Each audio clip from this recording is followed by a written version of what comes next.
want to welcome everybody to the program. I'm not going to waste any time with idle chatter. My guest is here. Let's welcome Rabbi Manis Friedman, author of Creating a Life That Matters and the most popular rabbi on YouTube. How are you doing today?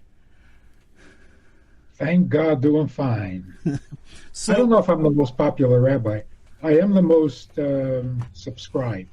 well, we'll say you are. I can't make an argument for anybody else at the moment. So, Okay. So let's go back in time though. What made you want to be a rabbi before we get into the book and some other things? What made me want to be a rabbi? Actually, I wanted to be a teacher. And in order to be a teacher in our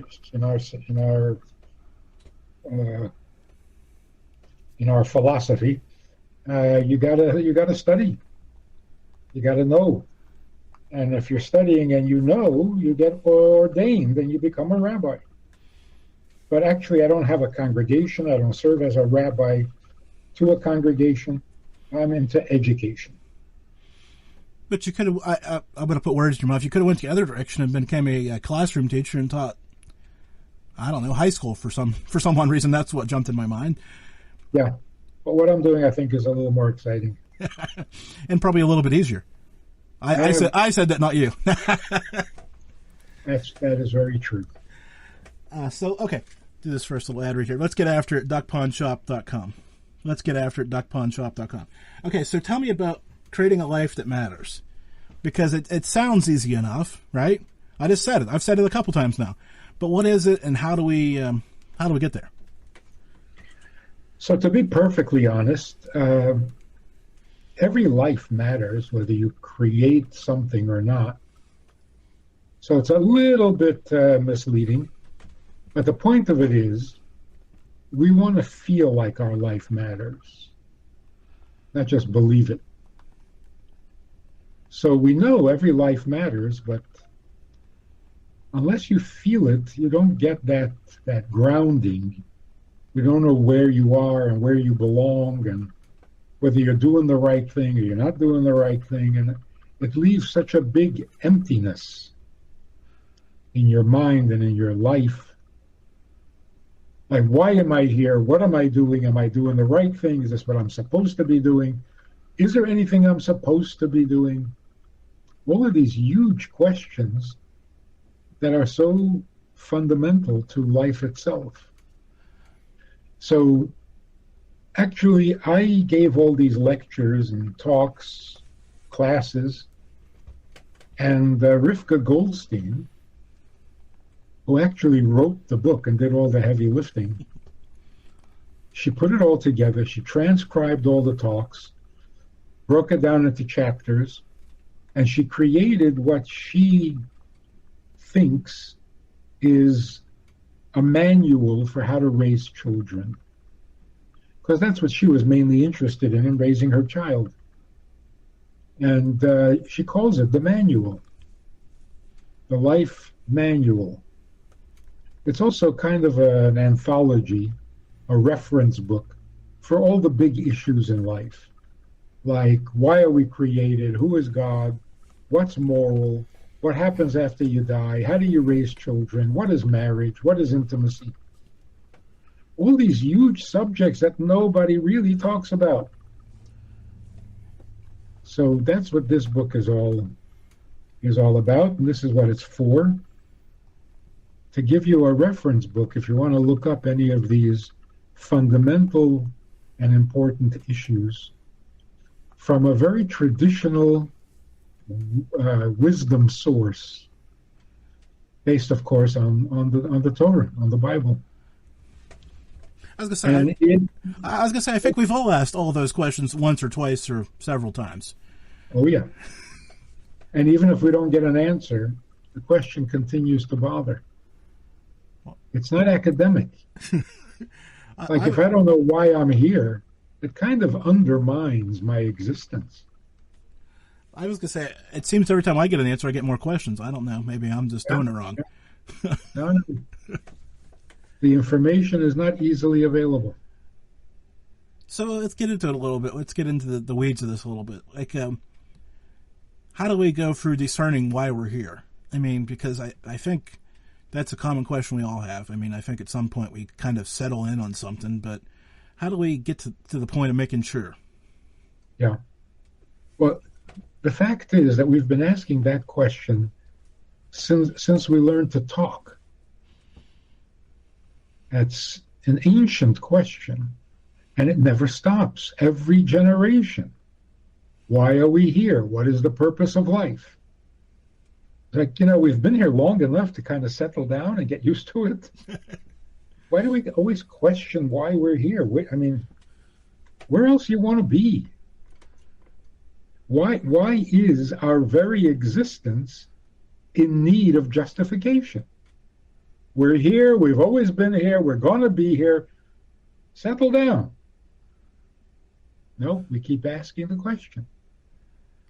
Well, you're right. I mean, there's no better place or time to be than right here, right now, because we're able to have this conversation over many miles, and but still begs the question. Okay, but why are we here doing this then? Why are we here having this conversation? Right. So as long as things are going the way I want them to go, the question is kind of interesting but not crucial. As soon as things don't go the way I want them to go, all of a sudden the question becomes intense and painful. Why do I have to put up with this? Yeah. So the other factor is relationships, because you mentioned the relationship with a spouse, but also with children, which is fascinating to me, because I have 2 kids of my own, and I always wonder about the life and the upraising, I guess, for the lack of a better explanation of what I'm going for here, if I'm doing the right thing by them. Yeah. So that's really scary. Yeah, especially in the world today, right? Like, there's so many pitfalls around us. So just go ahead. There are actually people who don't want to have kids because they're afraid of this question. What are they going to tell their children when the children ask why we're here? It's really scary. So they avoid having children because they can't face that issue. So we really need an answer. This is not academic anymore. This is crucial to life itself. And then, your kid says, I didn't ask to be born. You think, oh my God, what did I do? Did I mess something up here? This kid doesn't want to be born. I mean, that's hard. And he's not depressed. It's not like he's got a difficult life. He just doesn't want to clean up his room.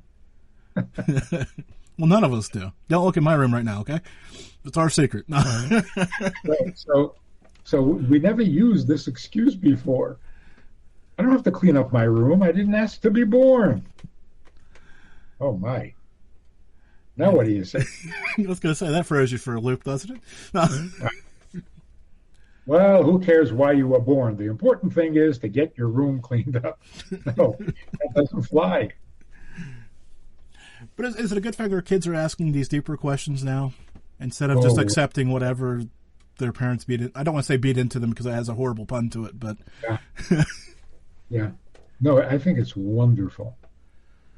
Kids are amazing today, but we gotta catch up. We gotta provide the answers because they're gonna go looking for them in some strange places. I was gonna say the answers are more available to them than they have ever been to either of us.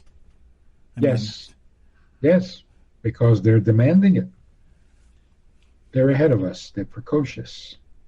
So what do you say when a child says, I didn't ask to be born? What he's saying is, how can I be responsible for anything in the world when I'm not even supposed to be here? So how is it my responsibility? My whole existence is one big mistake. So where do I become responsible to get to school, get good grades, get a good report card, graduate with honor, get into a good college, get a job, work all day long?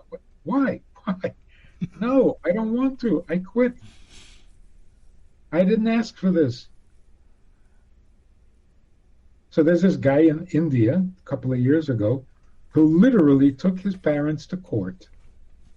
He sued them to pay all of his bills for the rest of his life because they gave birth to him without his consent. So at first, Sorry, I'm here, but I'm just you're doing the greatest thing ever, leaving a radio show host speechless. So go ahead, continue. No. at first it sounded funny when I heard it. You didn't ask. I was born without my consent. That's funny. But then you think about it for a minute, and it sounds so right. Like, how did I become responsible for all this work and job and bills? It's like you invited me to a very expensive restaurant, and then you tell me to pay the bill. How did that happen? So what do you say when a child says, and children are saying it these days, 10-year-olds, I didn't ask to be born. What do you say? Too bad. You're here. You're here. You'll suffer with the rest of us. I was going to say I didn't ask to answer that question. So yeah, actually, every parent should say, we didn't ask to be born either. And then that's just go complain to grandma. Yeah, but grandma will say, I didn't ask to be born either. Where does the buck stop? Well, Adam and Eve, maybe? No. I don't think they asked for it either. Well, then I think we've got a big problem. So here's a fascinating but real possibility that is inevitably going to become the norm in psychology and in mental health. It is so true, I didn't ask to be born.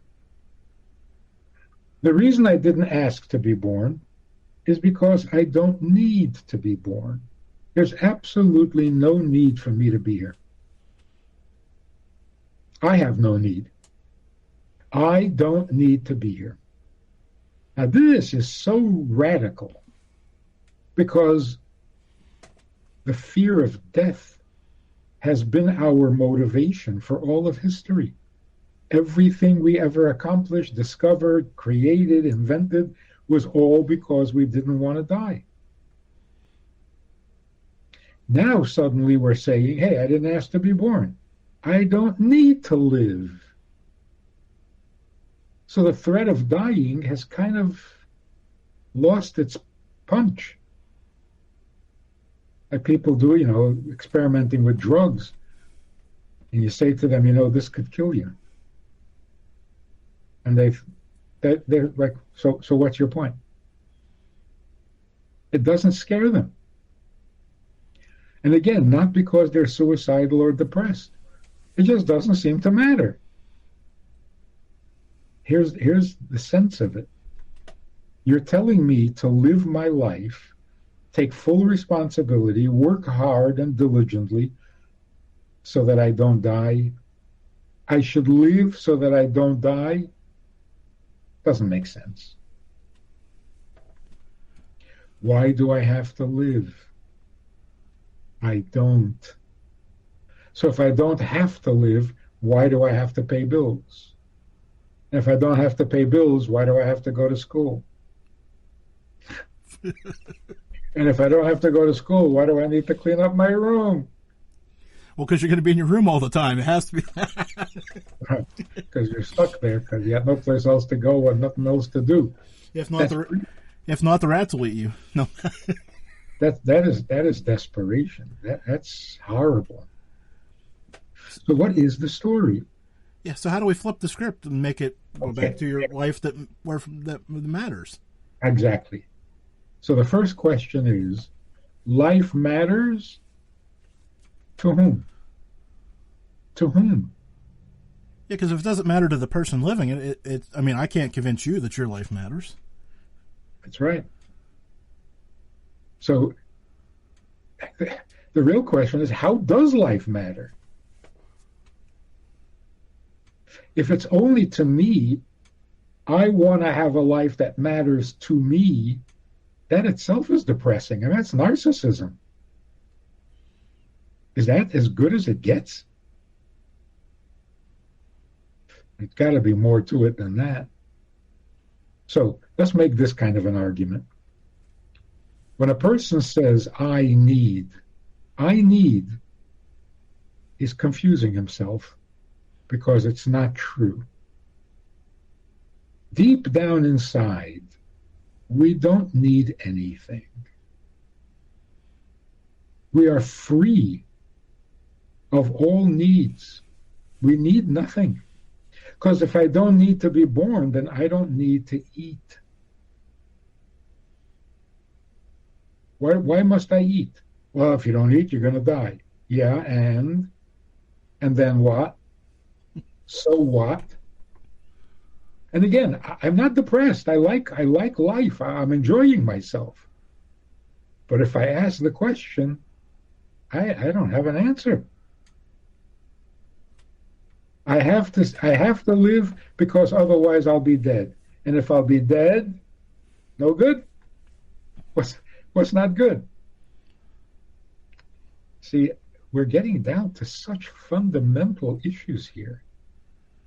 So it is not true that I need to eat. Eating is necessary to stay alive. But is staying alive necessary? I can't think of why. So it's not true that I need to eat. The need to eat is not mine. I didn't ask for it. I don't agree with it. I don't want to need to eat. I want to be able to stop eating, but I can't. So first of all, that's not a need, that's a handicap. It's a handicap that I have to stop every couple of hours and go eat something. And at the end of the day, I have to stop everything and go to sleep. I didn't ask for this. I don't like this. This is not a good plan. It's handicaps that were imposed on me. I didn't choose them. I didn't ask for them. I don't agree with them. A human being shouldn't have to eat. Animals eat. We're not animals. Yeah, but try going without food. Doesn't work. Well, who did this to me? So it's not correct to say I need to eat. What I really need is to be free of eating, free of that dependency. I mean, imagine this brain surgeon is in the middle of some very delicate surgery and he needs to save the patient. No, he needs to go to sleep. It's been 8 hours already. That's a handicap. I don't like it. So does a surgeon need to sleep? He needs to eat? No, he's a surgeon. He needs to finish the surgery. But he can't. The pilot has to stop flying the plane at a certain hour because he needs to go to sleep. So here's really the punchline. It's not true that we are needy. Human beings are not needy. It is true that we are needed. I am not needy, I am necessary. I am needed.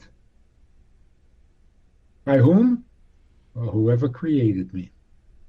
Because I didn't ask, I didn't lobby for this, I didn't demand this, I didn't deserve this. I was created by a creator.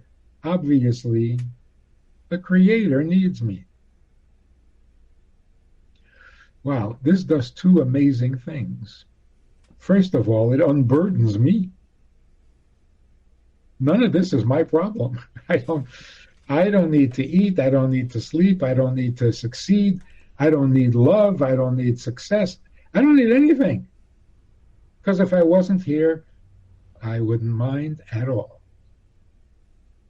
On the other hand, I really have to be here because I am necessary. Necessary in the big plan of creation. In the Creator's view, I am necessary. So it gives me a very good reason to live without any burden at all. Not about me. It's about what I can do for someone else. Boy, that sounds so much better. It does. And then you start helping others, and yes, it always goes forward, and it becomes. I'm starting to see the train coming through the tunnel here. Yeah, it's so much more enjoyable to serve someone else than to serve myself. So all this pop psychology about put yourself first, love yourself, validate yourself, enjoy yourself, that's boring. If I have to make lunch for myself, I'll skip lunch. I don't. Too much of a hassle. If there's some leftovers from yesterday, I'll eat it. Otherwise, I'll just skip lunch. But if you call and say you want to come over for lunch, now we got a party. I'll cook up a storm. So much more enjoyable to do for someone else. But, the modern thinking is, no, you got to take care of yourself. You got to think about yourself. You got to satisfy yourself. You got to love yourself. It's narcissism, and we're drowning in it. We hate it. I think that's what people mean when they say, leave me alone. They say, leave me alone, everybody leaves. They get upset. You asked to be left alone. They didn't mean abandoned. They meant leave the me out of it. Enough about me. Stop it. I am me, whatever that is. Enough said. Tell me why I'm here. Who can I serve? How am I needed? Don't talk about me. Me, I'm choking on me. So can I throw a twist on you right now, because it's popping in my mind? Because you're talking about serving other people, but there becomes these, trying to find the word. I don't want to say toxic, but you'll know what I'm talking about. People that abuse your service to them. How do we deal with that? Yeah, there are many people who claim that they served others for years and years and years, and they're totally frustrated. They're totally disillusioned because nothing good came of it. They feel that they were used, taken advantage of, that they must have very low self-esteem, to put others before themselves so that they neglect their own needs. All of that argument,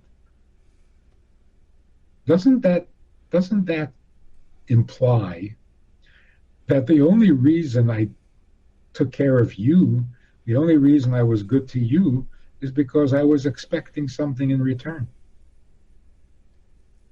And when that didn't happen, I regret everything I did. I'm not suggesting that the only way to get what you need is by giving people what they need. I'm suggesting you don't need anything. The joy in life is to take care of others, to be of service. That's life. Taking care of myself is just survival, and I don't see the point in just surviving. So unless somebody needs me, unless I'm needed, I don't need this. And then I won't get bored, I won't get drained, and I won't get disillusioned if I give myself completely to others. I actually heard a husband, I do some marriage counseling. I actually heard a husband say, I don't know if he realized what he was saying. He says, I have been good to my wife for 8 years, and I've got nothing to show for it. What are you supposed to have to show for it? Let's see. You've been good to your wife for 8 years. You should have, what, a halo? At least maybe a multicolored dream coat. No. Yeah. What should you have if you've been good to your wife for 8 years? Yeah, there's no. You should have a happy. You should have a happy wife. Yeah, but there's no nothing you can order off Amazon. I guess is what I want to say. Yeah. Well, what were you expecting? I'm good to my wife. I expect her to be happy. What else do you expect? A medal?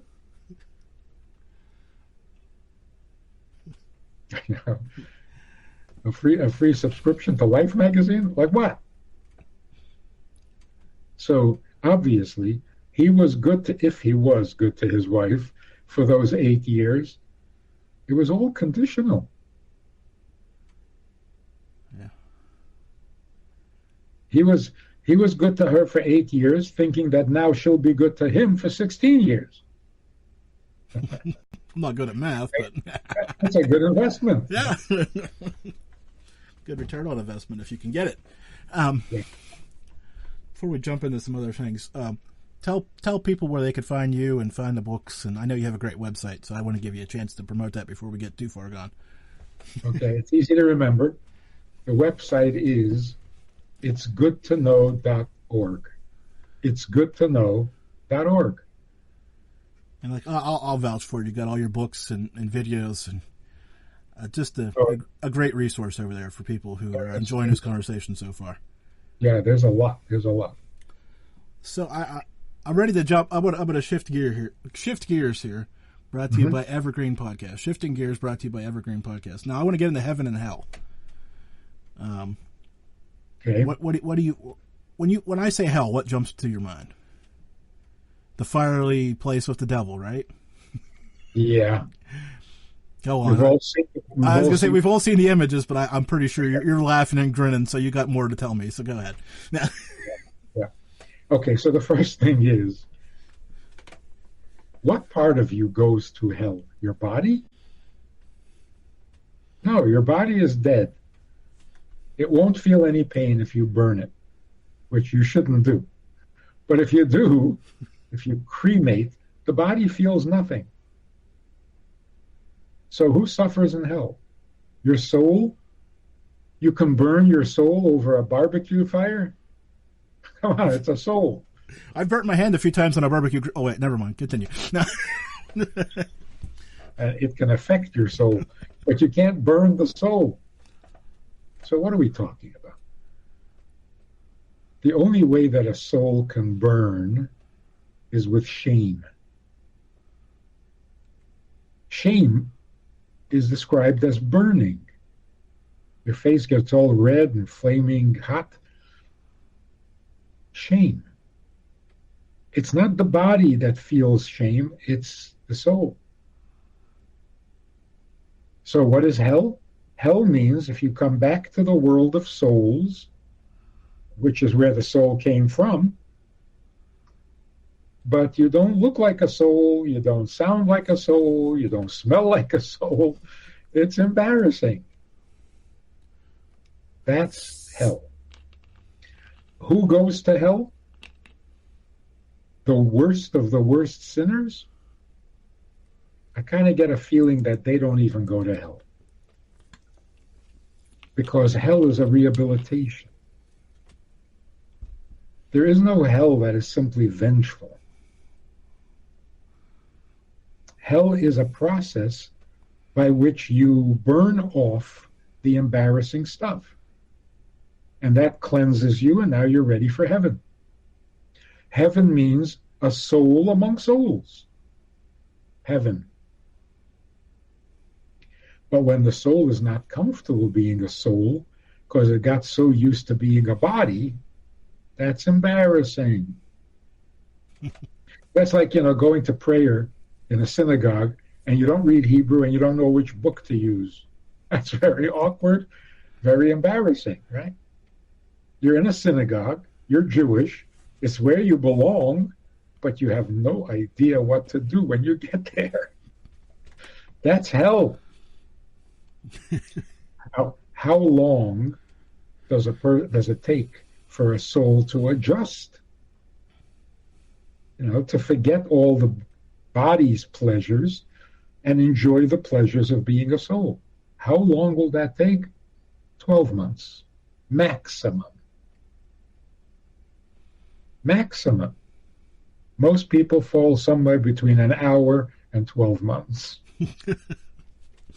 So what is hell? Hell is not a place. It's an experience. Hell is the embarrassment that you experience on your way to heaven. You've never been stuck in rush hour traffic before, have you? No, oh, that is real hell. Yeah. So the way to really express it is to say, you don't go to hell, you go through hell. And yes, you can experience it while you're alive in a body. Yeah, I was just thinking most people deal with that while they're alive. Well, you say embarrassment and the test of the flame. I mean, I think we've all had those moments that we've at least felt that. Yeah, and for the soul, if I don't know why I'm here, my soul is in hell. It doesn't know what it's doing. It doesn't know where it belongs. That's very painful for a soul, even while it's in the body. Yeah, that's... So the correct way to say it is, getting to heaven can be hell. So everybody goes through some adjustment. It's a big change. It's a cultural shock. Here you're engaged in the pursuit of the body's pleasures, and all of a sudden the body is gone, those pleasures are gone, you're a soul without a body. You used to be good at it, but now you're awkward. You got to readjust to being a soul. That embarrassment can be over within an hour if you never got really stuck to the body. But if you were completely merged with the body, it'll take a little longer to detach. So the maximum is 12 months. Then you're cleansed, you're free of the impressions of the physical and of the body, and you're a good soul, good to go. That's heaven. It's good to know. It's good to know.org. Oh, see what you did there. See, I wasn't even thinking about that. I was just blurting things out. So a little bit of story time here. Obviously, I'm a Christian, been for my whole life, but going to church when I was a young man, I was probably about 10 or 12, and or 11, I guess. There's a number in the middle there. And my church had a speaker from Jews for Jesus, and it kind of threw me for a minute because, well, I didn't realize Jesus was a Jew until I heard them talking about it, and then I thought, well, why aren't I a Jew then? Because that's what he was following, and it kind of threw me for a spiral, especially being at that age where, again, we were talking about young people earlier having all these questions and nothing necessarily lining up. So how do you look at that? I mean, you're older and wiser than me, and I still haven't wrapped my head around this all.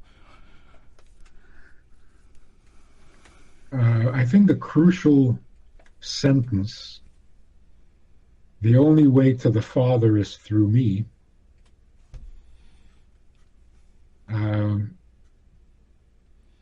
has it been successful? Have people gotten to the Father? I don't think so. I mean, the way people think, even when you get to heaven, who greets you? Not God. The Son, not the Father. When do you get to the Father? Do you ever get to the Father? Judaism says you don't need anyone to connect you to your Father. If God is your Father, then you have your relationship with Him, and there's no need for an intermediary. The thing is, we never understood God. We never studied God. We were told to believe in Him, which is good. It's not exactly closeness. It's not a relationship. So we believe in God, but we can't communicate with him because we don't know him. We don't know how to talk to him.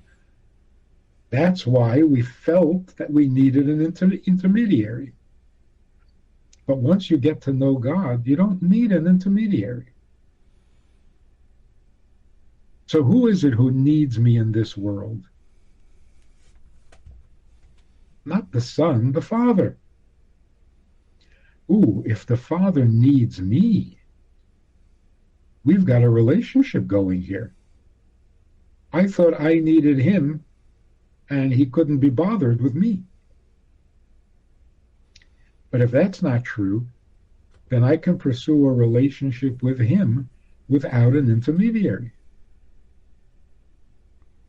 So I may need an inspirer, I may need a coach, a teacher, even a prophet, but I don't need an intermediary. It's God who needs me. Well, just tell me what he needs, and I'm ready to go. So you see, we've turned everything upside down. For thousands of years, we suffered under the impression that we, human beings, are needy, fragile, at a disadvantage, in trouble all the time, totally dependent, and we need to be on our knees all the time, begging God to be nice to us because he really doesn't care much unless you're a saint and unless you cry your heart out to him. So he needs nothing. I am totally dependent and needy. That has been the story for thousands of years. It's not true. It's the opposite. I have no needs because I didn't ask to be created. The creator who bothers to create a universe, don't tell me he has no need.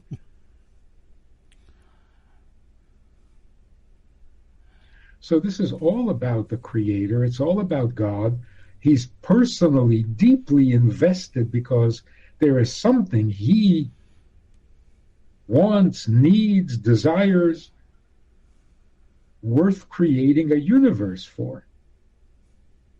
Boy, if I can help him out in that, my life is exciting. Certainly justified. That's a pretty big commitment compared to us talking about raising a child. Yep. And that's how you raise a child, by the way. Raising a child means move the child from the me monster to the serving. Like, I use a very simple example. You say to your child, it's time to go to sleep. It's bedtime. Child says, no, I don't want to. I don't want to go to sleep. What do you say? You say, all right, I understand you don't want to, but it's time. And when it's time, you go. So the crucial word is but.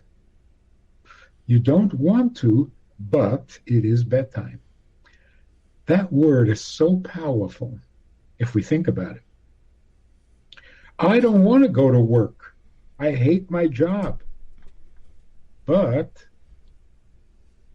I need to support my family, so I go. What does that word mean when we say but? Literally, when you think about it, it means your opinion and your desire and your willingness is irrelevant. It's time to go to sleep.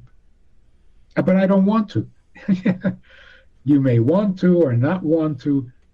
It's time. So we're literally peeling the child away from his narcissism.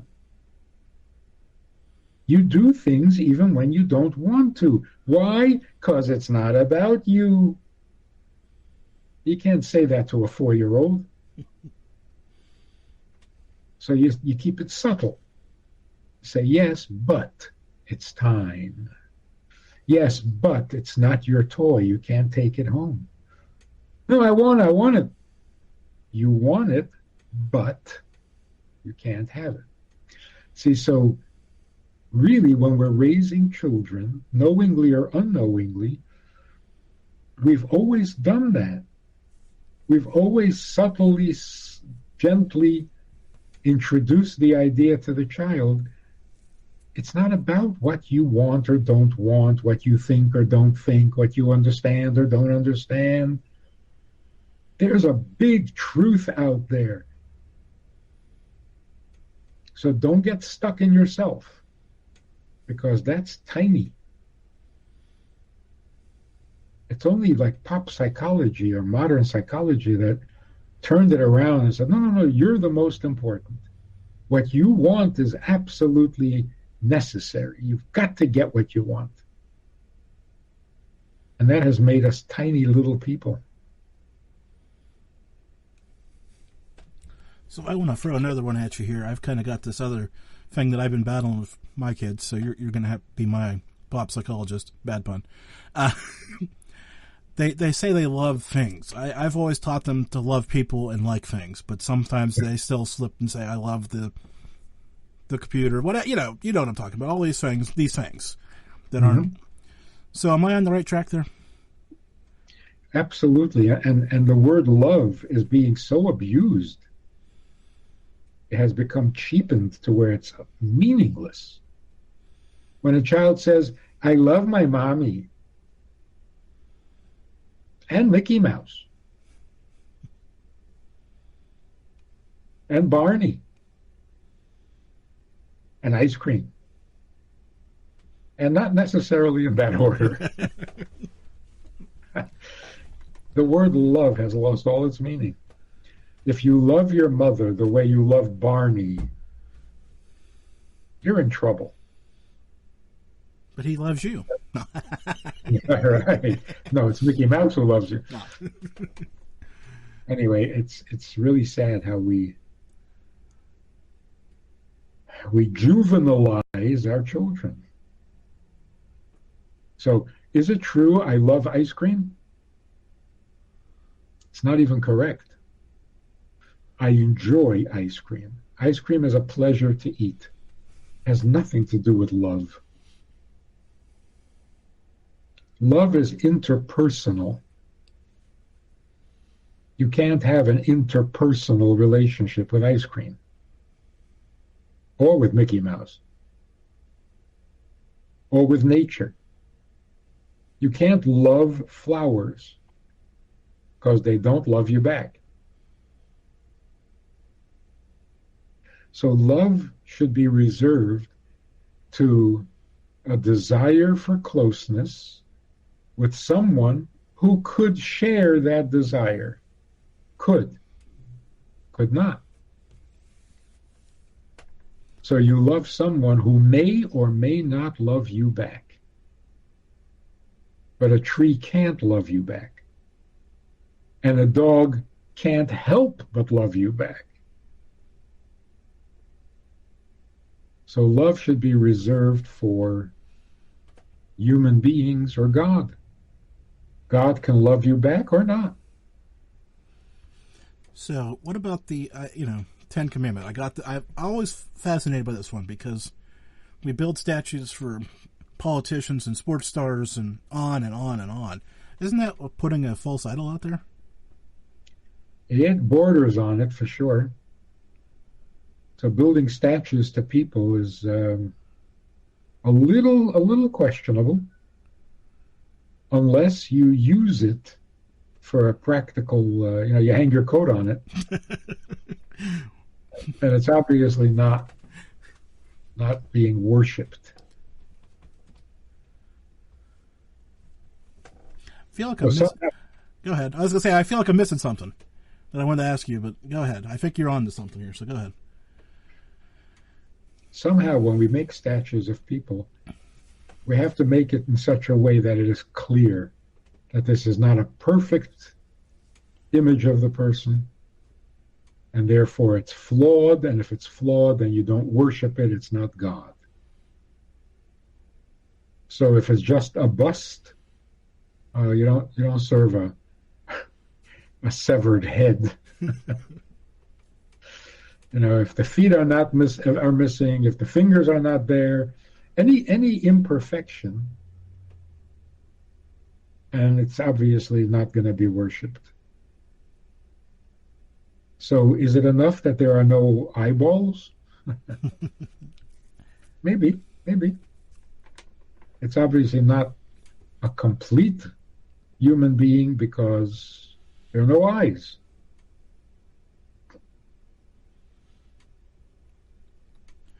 So we often around here talk about paranormal things like ghosts and aliens and UFOs.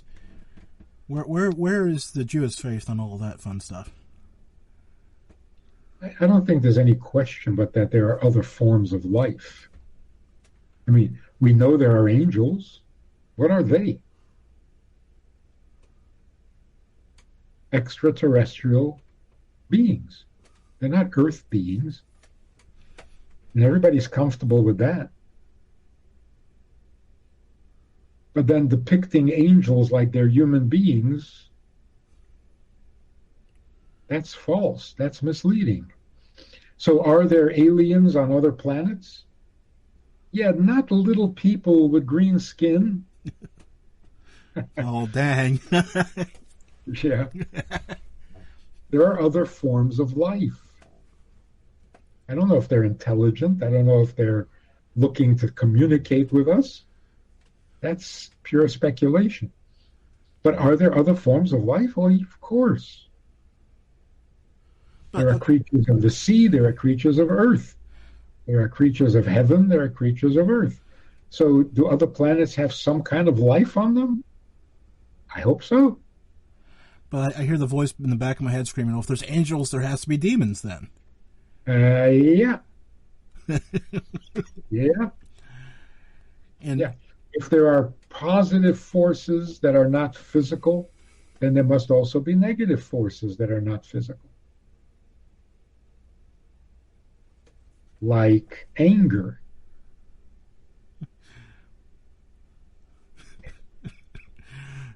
Ego. What's the opposite? What's the opposite of ego, though? I followed anger there for a second. I got happiness, but ego is selflessness, I guess. But I mean, ego scales off such a high level. You can't see my hand, so I'm doing this big flappy ego thing over here. But selflessness kind of seems not to have that same scale. Or am I missing something?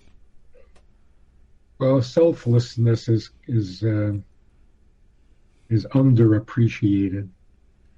We think of selflessness as kind of a loser. But really, it's a very powerful human being.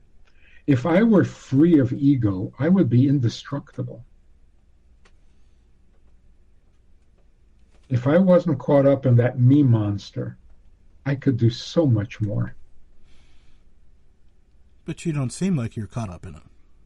Oh, I mean, yeah. based on a 50-minute conversation so far and some of the stuff I've watched. Now, it's like any talent that I don't have is probably because I tried it once, it was embarrassing, and I won't try it again. That's ego. Try again. Embarrassing. but we're not supposed to be good at everything. We're all supposed to be different and have tools to... Yeah, but there are so many talents that we have that we will never use because the first time we tried it, our ego took a beating. So it creates all sorts of fears and hesitations, insecurities. Without that, we would be open to anything, everything. Why not? Give it a shot. Well, you had to overcome some of those fears because you're the most popular bishop on YouTube. Almost got that tongue twister out straight. No. Yeah. The truth is, I was very, very introverted. Could not speak in front of people. I'm talking to people. If there were two people in the room, I couldn't talk.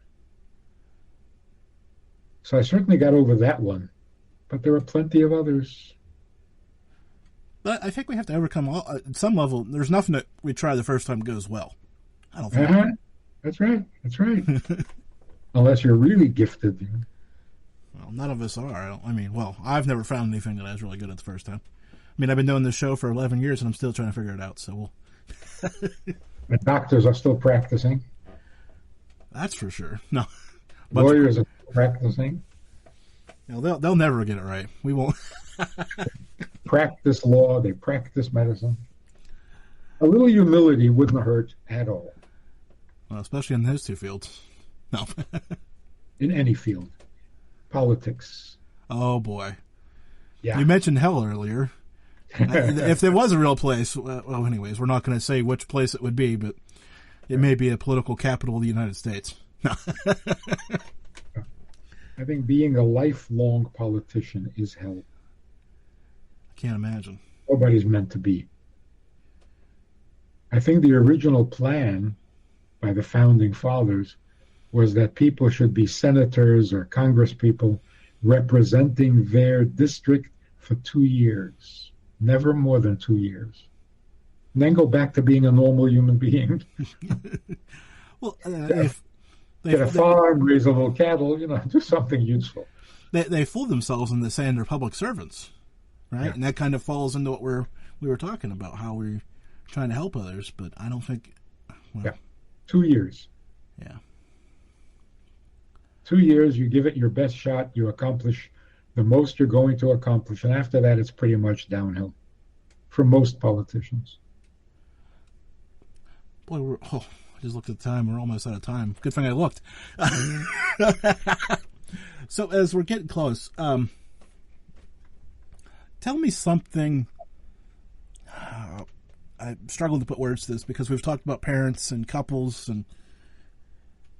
but I want to relate to, how do I say this gingerly, the older generation, being in the middle, right? Because I've got, my parents are still around and my kids are here. But as I look at my mom and trying to help her through this point in her life, what do you got for me? We help our parents in very practical ways, doing chores for them, running errands for them. That's how we honor them. But when it comes to wisdom and maturity, of course, they're way ahead of us. So on the one hand, you honor their maturity by learning from them, and then you honor their parenting by running errands for them. They gave you your existence. It would be right for you to make their existence a little easier. But the wisdom of the older generation is they've pretty much gotten past their me monster. And now they're nurturers. To be a nurturer, you got to get rid of your me monster. The mother who's always checking to see if she's a good mother is not a good mother. She's not there for the kids. She's trying to be a good mother for her own ego's satisfaction. Kids are frustrated. They feel it. They know it. A really good mother is a real nurturer. And a nurturer is not trying to prove anything. Doesn't need to prove anything. Intimacy, by the way, is the other subject in the book. The art of intimacy is the art of getting past all things. As you were saying to your children, don't love things. Not even things about your spouse. Keep going. I'm interested now. You got me. Go ahead. Because what I'm thinking about, you're going a different route. Because I'm thinking things, but you're talking about something else. Yeah, not physical things, not limited to physical things. But for example, your spouse's love. That's not physical. But it's not tangible anyway. If that's what you want is her love, then you're married to the love and not to her. So love is a thing. You can have it, not have it. You can have more, you can have less. It's a thing. So if you marry for love, then you're marrying the love, not the person. Like marrying a woman for her money.